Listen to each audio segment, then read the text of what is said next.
மீனம் ராசி நண்பர்கள், சகோதர சகோதரிகள் அனைவருக்கும் எனது கனிவான வணக்கங்கள். நான் உங்கள் ஜோதிட சதா.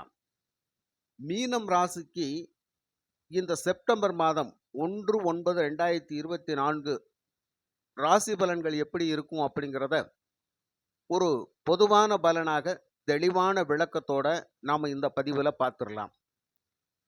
நண்பர்களே, புதுசாக பார்க்குறவங்களா இருந்தால் நம்ம காணொலியை சப்ஸ்கிரைப் பண்ணி கொஞ்சம் ஆதரவு கொடுங்க. உங்களுடைய மகத்தான ஆதரவை நான் மனதார வரவேற்கிறேன். மீன ராசிக்கு இந்த செப்டம்பர் மாதம் கிரக அமைப்புகள் பார்த்தாக்க, மீன ராசியிலேயே ராகு பகவான், மீன ராசிக்கு 3ஆம் இடத்தில் குரு பகவான், மீனம் ராசிக்கு 4ஆம் இடத்தில் செவ்வாய், மீனம் ராசிக்கு 6ஆம் இடத்தில் சூரியனும் புதனும் இணைந்திருப்பார்கள். மீனம் ராசிக்கு 7ஆம் இடத்தில் கேது பகவானும் சுக்கிரனும் இணைந்திருப்பார்கள். மீனம் ராசிக்கு 12ஆம் இடத்தில் சனி பகவான். இது செப்டம்பர் மாதம் 17ஆம் தேதி வரை இருக்கக்கூடிய கிரக அமைப்புகள். 17ஆம் தேதிக்கு பிறகு சூரியன் கன்னி ராசிக்கு வருவார். 20ஆம் தேதி புதனும் பயிற்சியாகி தனது சொந்த ராசியான கன்னி ராசியில் ஆட்சி பெற்று வலிமையுடன் இருப்பார். அன்றே சுக்கிரன் பயிற்சியாகி தனது சொந்த ராசியான துலாத்தில் ஆட்சி பெற்று வலிமையுடன் இருப்பார். இது இந்த செப்டம்பர் மாதம் கிரக அமைப்புகள். ராசி பலன்களை பற்றி சொல்வதற்கு முன்னால் மீன ராசியை பற்றிய மகத்தான விஷயம் ஒன்றை சொல்லிக் கொள்ள வேண்டும். மீன ராசி குரு பகவானுடைய ராசி, காலபுருஷனுடைய 12வது ராசி, விரய ராசி, நீர் ராசி, மோட்சஸ்தானம். ஒரு மனிதன் வாழ்ந்து இறுதி காலங்களில் இறைவனுடைய பாதங்களை எப்படி பற்றுவான் அப்படின்னு சொல்லக்கூடிய மகத்தான ராசி. இந்த 12வது ராசி 2 மீன்களை கொண்ட சின்னமாக கொண்ட ராசி. முதல் மீன் 2வது மீனின் வாலை தொட்டவாறு இருக்கும். 2வது மீன் முதல் மீனின் வாலை தொட்டது போல் இருக்கும். இது சின்னம். இது குறிக்கக்கூடிய சொல்லக்கூடிய தத்துவம், நான் எந்த காரணத்து கொண்டும் உன்னை விட்டு பிரியாமல் இருப்பேனாக. இதுதான் மீனராசி. இவர்கள் யாரை நேசிக்கிறார்களோ வாழ்நாளில் இறுதி வரை அவர்களை விட்டு பிரியாமல் இருக்க வேண்டும் என்று நினைப்பார்கள். நண்பர்களாக இருந்தாலும் சரி, அவர்கள் சகோதர சகோதரிகளாக இருந்தாலும் சரி, அண்ணன் தம்பிகளாக இருந்தாலும் சரி, எந்த ஒரு உறவு முறையாக இருந்தாலும் சரி, இறைவனை வணங்குகின்ற பொழுது கூட, சிவனே பகவானே நான் உன்னை விட்டு பிரியக்கூடாது அப்படின்னு சொல்லி நினைக்கிறவங்க தான் இந்த மீனராசிக்காரவங்க. கடவுள் பக்தியானாலும் இறுதி வரை அப்படியே இருந்து விடுவார்கள்.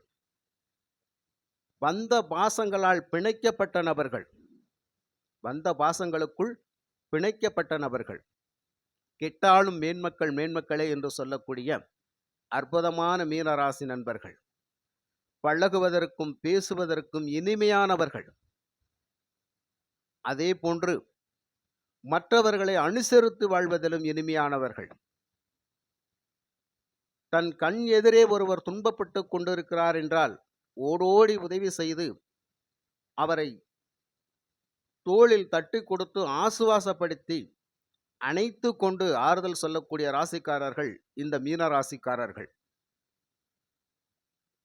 இவர்களுக்கு பாகுபாடு பார்க்க தெரியாது, பிரிவினையை சொல்ல தெரியாது.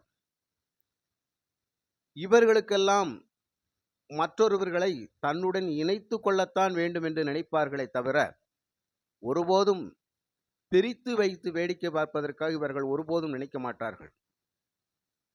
1000 துன்பங்கள் இவர்கள் நெஞ்சை துளைத்தாலும், அந்த நெஞ்சு படு பயங்கரமான ரணவேதனை பட்டு கொண்டிருந்தாலும், ஒருபோதும் இவர்களால் மற்றவர்களை வெறுத்து ஒதுக்க முடியாது.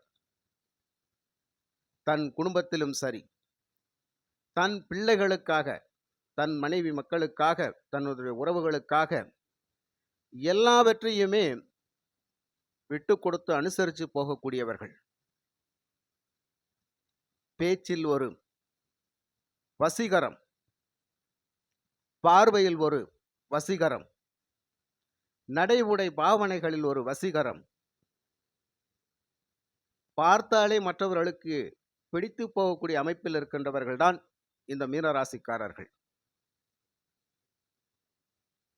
வாழ்க்கையில் ஏற்படுகின்ற ஒவ்வொரு துன்பத்திற்கும் ஒரு காரணம் மற்றவர்கள் சொல்லி இன்னொரு இடத்தில் அழுவார்கள்.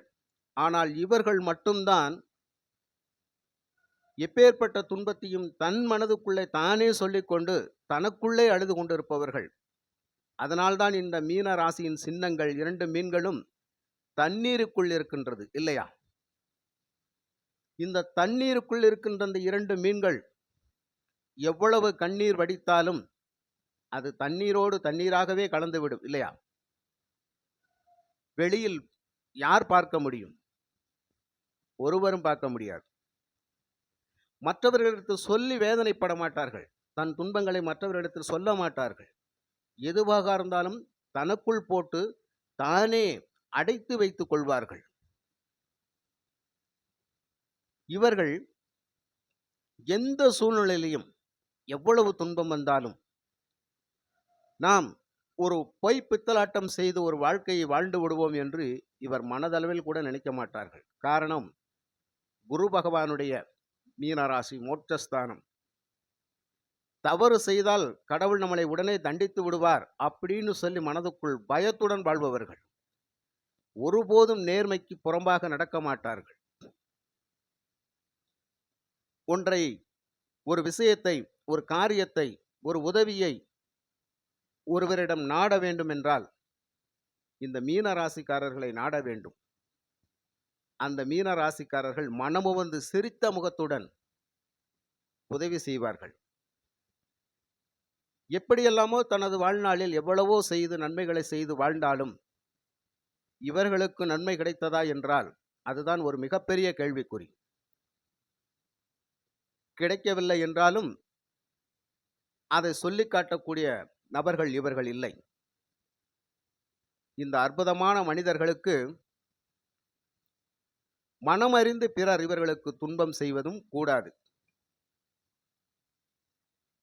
இவர்களை பொறுத்த மட்டில் மற்றவர்களை நேசித்து வாழ வேண்டும் அப்படிங்கிறது இவர்களுடைய தீர்க்கமான எண்ணம். இப்போது இந்த மீன ராசியில் ரேவதி நட்சத்திரத்தில் பிறந்தவருடைய வாழ்க்கையெல்லாம் கேட்டு பார்த்தால் எத்தனை புத்தகங்கள் எழுதினாலும் எழுதி கொண்டே இருக்கலாம். பக்கம் பக்கமாக எழுதி கொண்டிருக்கலாம். அவ்வளவு வேதனைகளை பட்டு கொண்டிருப்பார்கள். இளமை காலங்களில் இவர்கள் எப்படி வாழ்ந்தாலும் முதுமை காலத்தில் கூட மறுபடியும் அவர்கள் துன்பப்பட்டு கொண்டுதான் இருப்பார்கள். அறிவு திறமையானவர்கள், புத்தி கூர்மையானவர்கள், இரக்க மனப்பான்மை உள்ளவர்கள், இரக்கப்பட்டே வாழ்ந்து தனக்கென்று எதையும் வைத்துக் கொள்ளாமல் விட்டு கொடுத்து வாழ்ந்த ஒரே காரணம் இவர்களுக்கு அதை மாதிரியான ஒரு வாழ்க்கை இருக்கும். உத்திரட்டாதியில் பிறந்திருப்பார்கள். கடினமான உழைப்பாளிகள், தன்னம்பிக்கை மிகுந்தவர்கள். ஆனாலும் தனக்காக என்று சிந்திக்காமல் தன் குடும்பம், தன் பிள்ளைகள், தன் உறவுகள், தன் நண்பர்கள் அப்படி என்று சொல்லி வெளி வட்டாரத்தை நினைத்து நினைத்து வாழ்ந்து அவர்களுக்காக வாழ்ந்து இறுதி காலங்களில் தனக்கு என்ன இருக்கிறது என்று ஒரு சின்ன கேள்விக்குறியோடு அமர்ந்திருப்பார்கள். சிந்திக்கின்ற மனம் அப்போதுதான் வேலை செய்யும். புரட்டாதியில் பிறந்திருப்பார்கள். இன்று வரை இந்த புரட்டாதியில் பிறந்த மீனராசிக்காரர்களுக்கு வாழ்க்கையை புரட்டி போட்டு கொண்டுதான் இருக்கும். நிம்மதியான உறக்கம், ஒரு சந்தோஷமான மனநிலை அப்படிங்கிறதெல்லாம் இவர்களுக்கு இருக்காது. ஏன் இப்படி என்று கேட்டால் இவர்களுக்கு அந்த சுய ஜாதகத்தை பார்த்துதான் ஒரு முடிவுக்கு வர முடியுமே தவிர பொதுவான பலனாக பார்க்கின்ற பொழுது மீனராசிக்காரர்களின் வாழ்க்கை இப்படித்தான் இருக்கும். எவ்வளவு பட்டாலும் நீ திருந்த மாட்டியா அப்படின்னு சொல்லி ஒருத்தங்க கேட்டாங்கன்னா, என்னுடைய குணம் இப்படி, நான் இப்படித்தான் வாழ வேண்டும் என்று இறைவன் கொடுத்த வரம், என்னை எப்படி நான் மாற்றிக்கொள்வது? என்னை மாற்ற முடியவில்லையே, நானும் மாற்ற நினைக்கின்றேனே, என்னை மாற்றி அமைத்து கொள்ள நினைக்கின்றேன், ஆனால் முடியவில்லை. அப்படி என்று புலம்புபவர்கள் இந்த மீனராசிக்காரர்கள். ஆக மீனராசினுடைய வாழ்க்கை அப்படிங்கிறது மற்றவர்களுக்கு பூந்தோட்டம்தான். இவருடைய வாழ்க்கையில் இவர்கள் மற்றவர்களுக்கு பூந்தோட்டமாக இருப்பார்கள். மற்றவர்கள் உழவிக் கொண்டு சென்று விடலாம். ஆனால் இவர்கள் எப்பொழுதுமே தனக்காக ஒரு நல்ல அற்புதமான வாழ்க்கையை அமைத்துக் கொள்வது அப்படிங்கிறது ரொம்ப கஷ்டமான விஷயம். கல்வி அறிவு இருக்கும், செயல்திறன் இருக்கும், எதையுமே போல்டாக செய்தும் கூட முன்னுக்கு வந்து விடுவார்கள். ஆனால் வர முடியாது. இப்படியான அமைப்பில் மீனராசிக்காரர்கள் இருப்பார்கள். கடவுளை தொழுதாலும் கண்ணியத்துடன் தொழுது அந்த இறைவனின் பாதங்களை பற்றி பிடித்து கொண்டு அவரிடம்தான் கண்ணீர் விடுவார்கள். மக்களிடம் கண்ணீர் விட மாட்டார்கள். அந்த கண்ணீருக்கு இறைவன் மட்டும்தான் பதில் சொல்ல முடியும். மற்றவர்கள் யாரும் இவர்களுக்கு பதில் சொல்ல முடியாது, இல்லையா? அப்படிப்பட்ட மீனராசிக்காரர்கள் வாழ்க்கை துணை விஷயத்திலும் கூட தன்னால் ஒருவருக்கொருவர் பிரிந்துவிடக் கூடாது என்றுதான் வாழ்வார்கள். கால சூழ்நிலை சில நேரங்களில் ஏற்ற இறக்கங்கள், பேச்சுவார்த்தைகளில் ஒருவருக்கொருவர் விட்டு கொடுத்து போகாத மனநிலை, இப்படியெல்லாம் ஒரு சிலருக்கு இருக்கும். அப்படி இருக்கின்றவர்கள் மட்டும்தான் விட்டு பிரிய நினைப்பார்கள். பாக்கி 80% பேர் அப்படின்னு சொன்னா அந்த மாதிரியாக இருக்க முடியாது. இப்படிப்பட்ட அற்புதமான மனிதர்கள் இந்த மீனராசி நண்பர்கள். இந்த மீன ராசியினுடைய வாழ்க்கை வரலாறை மாற்றி எழுத வேண்டும் என்றால் அவர்களுடைய சுய ஜாதகம் தான் மாற்றி எழுதி வைக்கும். எல்லா மீனராசிக்காரர்களுக்கும் இந்த பலன் அப்படிங்கிறது இருக்கும்.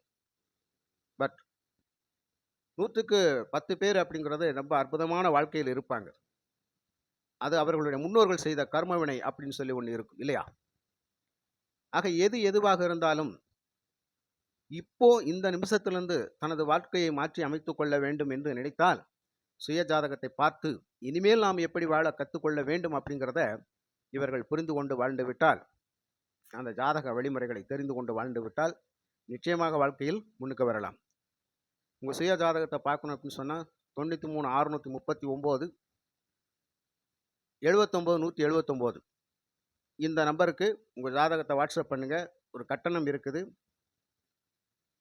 தெளிவான விளக்கங்கள் வாங்கிக்கலாம். சரிங்களா? இப்போ இப்படிப்பட்ட மீன ராசிக்காரவங்களுக்கு இந்த செப்டம்பர் மாதம் பலன்கள் எப்படி இருக்கும் அப்படின்னு ஒரு பார்வை பார்த்துலாம். இந்த கருத்துக்களை எல்லாம் ஏன் நான் முன்னாடியே சொல்கிறேன் அப்படின்னு சொன்னால், ஒரு விஷயத்தை சொல்லித்தான் இன்னொரு விஷயத்தை உள்வாங்கி கொண்டு நாம் மாற்றி அமைச்சுக்கிற முடியும். அப்படிங்கிறதுனால தான் ஒரு பொதுவான விஷயங்களை எல்லாம் சொல்லித்தான் மற்ற விஷயத்தை தெரிஞ்சுக்கிற முடியும். எதையுமே சொல்கிறத கேட்டு உள்வாங்கி இப்படியெல்லாம் இருக்குதே, இதுக்கு மேலே எப்படி இருக்கும் அப்படிங்கிறத நாம் கிரகிச்சு செயல்பட்டுக்கணும், இல்லையா? அதுக்காக தான் இந்த பொதுவான விஷயங்களெல்லாம் சொல்கிறது.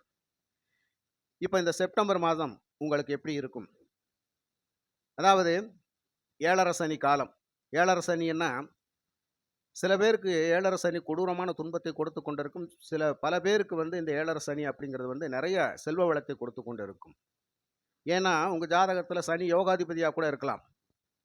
சுய ஜாதகங்கள் அவர் யோகாதிபதியாக இருக்கிறனால சில பேருக்கு அது கரெக்டாக செட் ஆகிருக்கும். சில பேருக்கு சனி அவயோகியாக இருப்பார். அதனால் போட்டு ரொம்ப கஷ்டப்படுத்திக்கிட்டு இருப்பார். அதனால் ராசியில் ராகு பகவான் எண்ணங்கள் செயல்கள் விரிவடைந்து கொண்டே இருக்கும். ஆசபாசைகள் அதிகமாகிக் கொண்டே இருக்கும். ஆனாலும் எட்டி பிடித்து விடலாம் அப்படின்னு சொன்னால் கொஞ்சம் கேது பகவான் ஆப்போசிட்ல இருந்து சுருக்கி விடுவார். ஒரு பரந்த வட்டத்துக்குள்ளே போகாமல் விரிவடைய முடியாத ஒரு இக்கட்டான சூழ்நிலையில் இப்போ மீனராசிக்காரவங்க இருப்பாங்க. ராசிக்கு 3ஆம் இடத்துல குரு பகவான் இன்னொரு இடத்தை விட்டு இன்னொரு இடத்துக்கு போய் வேலை செஞ்சு அதற்கான வாழ்வாதாரத்தை நம்ம தேடிக்கிறதுக்கு இது ஒரு அற்புதமான காலம். கண்டிப்பாக அந்த மாதிரி போகலாம். இந்த இடத்துலேருந்து இன்னொரு இடத்துக்கு போய் வேலை செய்யலாம். இந்த இடத்துலேருந்து இன்னொரு இடத்துக்கு போய் தொழில் பண்ணலாம். அதாவது நடந்து வியாபாரம் பண்ணக்கூடியவங்க அவங்களுக்கெல்லாம் இது ஒரு அற்புதமான காலகட்டம். வெளியூர் வெளி மாநிலங்களில் போய் கூட சொத்து சுகம் வாங்குறதுக்கான வாய்ப்புகள் அதிகமாக இருக்குது. ஏன்னா 4ஆம் இடத்தில் சுகஸ்தானத்தில் செவ்வாய் வீடு வண்டி வாகன சொத்து பத்து நிலம் சம்பந்தப்பட்ட விஷயங்கள் அத்தனைக்கும் இந்த செவ்வாய் காரகம் அப்படிங்கிறதுனால அவரே தனவாக்கு குடும்பஸ்தானாதிபதி பாக்கியாதிபதி அப்படிங்கிற ஒரு 4ஆம் இடத்துல இருக்கின்ற பொழுது இன்னும் நிறைய அற்புதமான நல்ல நல்ல விஷயங்கள் எல்லாம் உங்களுக்கு இந்த செப்டம்பர் மாதம் நடக்கும். ஆனாலும் எந்த ஒரு விஷயத்தில் ஈடுபட்டாலும் அப்போதைக்கு அப்போயே எந்த விஷயத்தை பேசினாலும் கட் அண்ட் டேட்டாக பேசி, இது இப்படித்தான், இவ்வளோதான் வரவு செலவு கணக்கு, இதோட முடிச்சுக்கலாம் அப்படின்னு சொல்லி ஒரு விஷயத்தை பேசி முடிச்சுட்டு அதை கட் பண்ணி எடுத்துகிட்டு வந்துட்டீங்க அப்படின்னு சொன்னால் என்றைக்கும் பிரச்சனை வராது. ஒருவர் மீது நம்பிக்கை வச்சு அப்புறம் பார்த்துக்கலாம், உங்கள் மேலே எனக்கு நம்பிக்கை இருக்குது, அப்புறம் எழுதிக்கலாம், வாங்கிக்கலாம், வச்சுக்கலான்னு சொல்லி மட்டும் எந்த ஒரு காரியத்தையும் விட்டுட்டு வந்துடாதீங்க. அறகுறையோடு முடிச்சுட்டு வந்துடாதீங்க. அது பின்னாடி பெரிய ஆபத்தை கொடுத்துரும். புரியுதுங்களா? 6ஆம் இடத்தில் சூரியன், புதன். உழைப்பு, கடினமான உழைப்பு இருக்கும். அந்த உழைப்புக்கேற்ற ஊதியமும் இருக்கும். கடினமான உழைப்பு இருக்கும், அந்த உழைப்புக்கேற்ற ஊதியமும் இருக்கும். ஆனால் அதை தக்க வைக்கிறதா கொஞ்சம் கஷ்டமாக இருக்கும். அந்த விஷயத்தை கொஞ்சம் பார்த்து தக்க வச்சு இருந்துக்கங்க.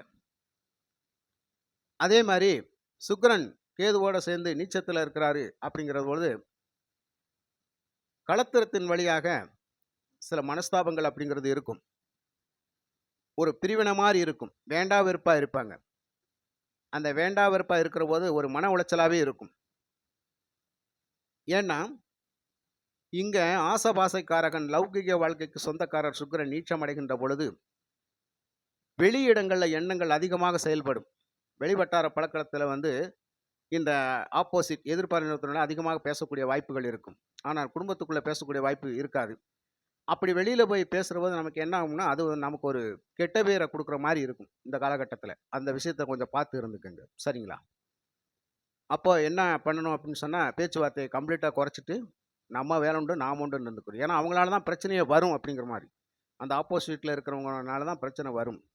எதிர்பாலினம் பெண்கள், அதனால் கொஞ்சம் அந்த இடத்துல கவனமாக இருக்கணும் அப்படிங்கிறது தான்.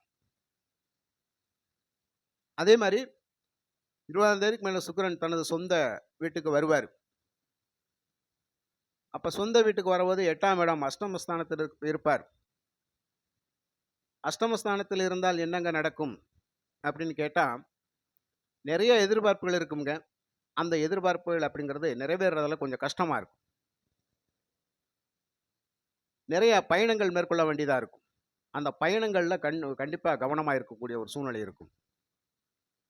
பொன்பொருள் தேடுவதற்கான பயணங்கள், புதையல் ரகசியங்களை தேடி பயணங்கள், ஒன்றை எதிர்பார்த்து போகக்கூடிய பயணம், இப்படியெல்லாம் சுக்கிரன் அந்த பயணத்தில் இருக்கிறதுனால கண்டிப்பாக அந்த செப்டம்பர் மாதத்தில் கொஞ்சம் பயணங்களில் அலைச்சல் தெரிச்சல் நிறையா இருக்கும். மன சோர்வுகள் வரும். கொஞ்சம் பார்த்து கவனமாக இருக்கணும். அது இந்த செப்டம்பர் மாதத்தில் நீங்கள் கடைபிடிக்க வேண்டிய முக்கியமான விஷயம். 12ஆம் இடத்துல சனி பகவான், கடினமான உழைப்பிற்கு வெளிநாடு வெளி ஊர்களுக்கு தாராளமாக போகலாம். வேலை தேடி போகணும், இந்த நேரத்தில் போய்க்கலாம். அதற்கான வாய்ப்புகள் அதிகமாக இருக்குது. 7.5 சனி காலமாச்சே, போகலாமா வேணாமா அப்படின்னு சொல்லி நாம் நினச்சிக்கிட்டு இருப்போம் இல்லையா? இந்த 7.5 சனியில் எக்கச்சக்கமான நல்ல விஷயங்கள் நடக்கும். அது எப்படி நடக்கும் அப்படின்னு கேட்டால், நான் தான் சொல்லிட்டேன். சனி உங்களுக்கு யோகாதிபதியாக இருந்து அவர் 7.5 சனி நடத்துகின்ற பொழுது உங்களை ஒன்றும் செய்யாது. அந்த சனியே 12ஆம் இடத்துக்கு ஆட்சி பெற்று வருவார் இருக்கின்ற பொழுது தூரதேச பயணங்கள் மூலயமாக நிறைய லாபத்தை கொடுத்துருவார். தூர தேசங்களில் போய் வேலை செய்கின்ற பொழுது அந்த வேலையில் நிறைய வருமானத்தை கொடுப்பார்.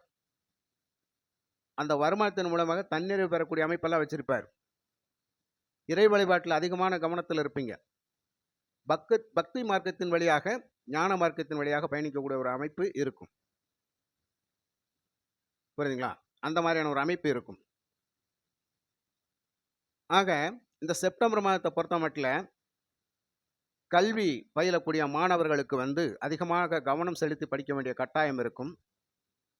அதே மாதிரி அதாவது இளம் வயது உடையவர்கள், அவர்கள் அதிகமாக காதல் வயப்படக்கூடும்.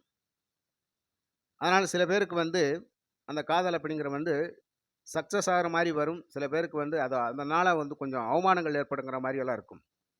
அதனால் அந்த விஷயத்தில் கொஞ்சம் பார்த்து நீங்கள் கவனமாக இருந்துக்கலாம். நிலம்பலம் சம்பந்தப்பட்ட விஷயங்களில், பூர்வீக சொத்து சம்பந்தப்பட்ட விஷயங்கள் எதுவாக இருந்தாலும் அந்த விஷயத்தில் உங்களுக்கு கிடைக்கக்கூடிய சில அதாவது லாபங்கள் அப்படிங்கிறது எதிர்பார்த்தபடியே ஓரளவுக்கு கிடைக்கும். ஆனாலும் இந்த வில்லங்கங்கள் அப்படிங்கிறது சில பேருக்கு இருந்துக்கிட்டே இருக்கும். அதை வந்து பேசித்தான் தீர்த்துக்கிற முடியுமே தவிர, ஒரு அநீதியான வழியில அத வந்து தீர்வு காண முடியாது. அந்த மாரியான ஒரு அமைப்பு இருக்கும். புரியுதுங்களா? அதே மாரி இந்த மீன ராசிக்காரங்கள பட்ல தாயாருடைய உடல்நிலை சம்மந்தப்பட்ட விஷயங்கள்ல ஒரு சின்ன காய்ச்சல், தலைவலி தான் அப்படின்னு சொல்லி ஒரு அசால்ட்டா இருந்துறக்கூடாது. உடனே ட்ரீட்மெண்ட் எடுத்து நல்ல முறையில பார்த்துக்கலாம். அந்த விஷயத்துல கொஞ்சம் கவனமா இருங்க. அதே மாரி எந்த சூழ்நிலையிலயும், எந்த விஷயத்திலயும் முழுக்க முழுக்க கவனம் அப்படிங்கிறது அவசியம் இருந்தா தான், இந்த செப்டம்பர் மாதம் பல விஷயங்கள வந்து நீங்க சாதிக்க முடியும். அது மட்டும் உண்மை. எதிர்பாராத பணவரவு அப்படிங்கிறது வந்து நிச்சயமா கிடைக்கக்கூடிய அமைப்புல இருக்கும். அது எப்படிங்க? ஏன்னா 8ஆம் இடத்துல சுக்கிரன் ஆட்சி பெற்று வலுவா இருக்கிறாரு. ஆடம்பரகாரகன். பணம், பொருள் சம்பந்தப்பட்டதுக்கு அவர்தான் பொறுப்பு. அவரே 3ஆம் வீட்டு அதிபதி. அவர் 8ல இருக்கிறாரு. ஆயுள் பலப்படும். அற்புதமான நல்ல வாய்ப்புகள் தேடி வரும். திடீர் அதிர்ஷ்டங்களும் உண்டு. புரியுதுங்களா? 10 விஷயங்கள் மைனஸாக இருந்தாலும், இன்னொரு 10 விஷயம் பிளஸ்ஸா தான் இருக்கும். ஜோதிடத்துல 1000 நுணுக்கங்கள் இருக்குது. 7 சனின்னு ஒரே முடிவு பண்ணி தூக்கி எறிஞ்சிட முடியாது. ஜாதகம், சுய ஜாதகம் தான் பதில் சொல்லும். அதனால மீன ராசிக்காரவங்கள பொறுத்தமட்டில, இந்த செப்டம்பர் மாதத்துல சில விஷயங்கள் உங்களுக்கு கை குடுத்து தூக்கி விடுற மாரியான அமைப்புல தான் இருக்குமே தவிர, நீங்க ஒண்ணும் பயப்பட வேண்டிய அவசியமே இல்ல. உங்களை விட்டு விலகியவர்கள், உங்ககிட்ட இருந்து நெறைய உதவிகளை வாங்கிட்டு உங்கள தவிக்க விட்டு சென்றவர்கள், ஒரு சூழ்நிலையில வந்து உங்ககிட்ட மன்னிச்சுக்கங்க அப்படின்னு சொல்லக்கூடிய அமைப்புல இருப்பாங்க. நாம உங்கள வேதனைப்படுத்திட்டோமோ அப்படின்னு சொல்லி நெனச்சு, ஒரு மன்னிப்பு கேட்கக்கூடிய சூழ்நிலையில இருப்பாங்க. ஆனால் சும்மா ஒரு பேச்சுக்கு தான் சொல்லுவாங்க. அத நம்ம நம்ப முடியாது. இல்லைங்களா? இனிமேலும் நீங்க வந்து ஒருத்தருக்கு ஒரு உபகாரியம் செய்யணும்னு நெனச்சீங்க அப்படின்னு சொன்னா, ஒரு தடவைக்கு 9 முறை யோசனை பண்ணி செய்யுங்க. அதுதான் உங்களுக்கு நல்லது. டக்குன்னு எடுத்தோமா, கவுத்தோமான்னு எந்த ஒரு வேலையும் நீங்க செய்துட்டாலோ, எந்த ஒரு விஷயத்துல நீங்க ஈடுபட்டுட்டாலும், அதுதான் நமக்கு பெரிய பக்க விளைவா இருக்குமே தவிர, வேறொன்றும் இல்லை. அதே மாரி இந்த செப்டம்பர் மாதத்த பொறுத்தமட்டிலும் நெறைய மீனராசி நண்பர்கள் பக்தி மார்க்கத்தின் வழியாக பயணத்தை ஆன்மீக பயணங்கள் அப்படிங்கிறதெல்லாம் உங்களுக்கு கண்டிப்பா கிடைக்கும். கோயில், குளங்களுக்கு சென்று சாமி தரிசனங்கள் அப்படிங்கிறது அதிகமாக பண்ணுவீங்க. 7 சனி காலத்துல வந்து திருமணங்கள் நடக்குமா? அதெல்லாம் நடக்கும். அதற்கான வாய்ப்புகள் அதிகமாக இருக்குது. அதாவது அந்த விஷயத்துல மங்கள நிகழ்வுகள் அப்படிங்கிறது ஆட்டோமேட்டிக்கா நடந்துகிட்டே இருக்கும். அத பற்றி ஒண்ணும் பிரச்சனை இல்ல. ஆக இந்த செப்டம்பர் மாதத்துல கல்வி சம்பந்தப்பட்ட விஷயங்கள், திருமணம் சம்பந்தப்பட்ட விஷயங்கள், போக்குவரத்து சம்பந்தப்பட்ட விஷயங்கள், வெளியூர் வெளிநாடுகள்ல போய் வேலைக்கு போகக்கூடிய அமைப்புகள் அப்படிங்கிறதெல்லாம் நெறைய சக்சஸ்ல இருக்கும். புதிய வேலைகள், புதிய ஒப்பந்தங்கள் உங்களுக்கு வரும். இருந்தாலும் சில விஷயங்கள்ல வந்து முதலீடு பண்றதெல்லாம் கொஞ்சம் பார்த்து பண்ணலாம். புரியுதுங்களா? அந்த மாரி வந்து நீங்க செய்றபோது கொஞ்சம் கவனமா பார்த்து பண்ணுங்க. ஒரு முறைக்கு பலமுறை யோசனை பண்ணி செய்யுங்க. அப்படி கவனம் சிதறாமல் இருந்தா மட்டும் தான் உங்களுக்கு எல்லா விஷயத்திலயும் சாதிக்க முடியும். இல்லைங்களா? அதனால வந்து கவனத்துடன் செயல்பட்டு காரிய செயலாற்றுங்கள். நெறைய அனுகூலம் இருக்கும். தெய்வ அனுகூலம் கண்டிப்பாக கிடைக்கும்.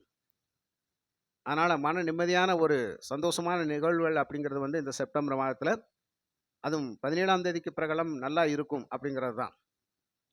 அதனால ஒரு சிறப்புமிக்க ஒரு பலன்கள் இருக்கும். கம்யூனிகேஷன்ல இருக்கவங்களுக்கெல்லாம் நல்ல வருமானங்கள் இருக்கும். இந்த கமிஷன், ஏஜென்ட் தொழில் செய்றவங்களுக்கெல்லாம் மிக மிக அற்புதமான வருமானங்கள் அப்படிங்கிறது இருக்கும். நெறைய நுண்ணறிவு சிந்தனையோட அதாவது எதையுமே ஆழ்ந்து சிந்தித்து செயல்பட்டு காரிய வெற்றி ஆற்றுவீங்க. அந்த மாரிலாம் சில அமைப்புகள் இருக்கும். அதனால மீன ராசிக்காரவங்கள பொறுத்தமட்டிலும் இந்த செப்டம்பர் மாதம் அப்படிங்கிறது வந்து 100க்கு 80% உங்களை வந்து உங்களுக்கு பக்கபலமா தான் இருந்து பலன் குடுக்குமே தவிர, அந்த மாரியான கிரக அமைப்புகள் தான் இருக்குது.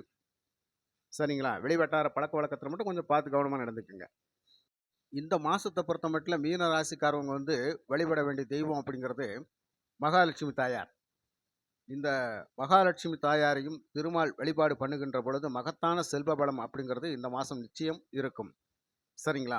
அதே மாரி மீன ராசிக்காரவங்கள பொறுத்தமட்டில சனி பகவானுக்கு வந்து கருப்பு வஸ்திரம் அணிவித்து, எள் தீபம் ஏற்றி கண்டிப்பாக ஒரு 21 வாரங்களாவது சனி வாரங்கள் வழிபாடு செஞ்சீங்க அப்படின்னு சொன்னா, ரொம்ப ரொம்ப நல்ல விஷயமாக இருக்கும். இந்த 7 சனியின் பிடியிலிருந்து, நிறைய தாக்கத்திலிருந்து நம்ம விடுபடக்கூடிய அமைப்பெல்லாம் இருக்கும். கண்டிப்பாக சனி பகவானுக்கு கருப்பு வஸ்திரம் தணிவித்து, அந்த எள் தீபங்கள் ஏற்றி வழிபாடு செய்யுங்க. மகாலட்சுமி தாயார் திருமால் வழிபாடு கண்டிப்பாக செய்யுங்க.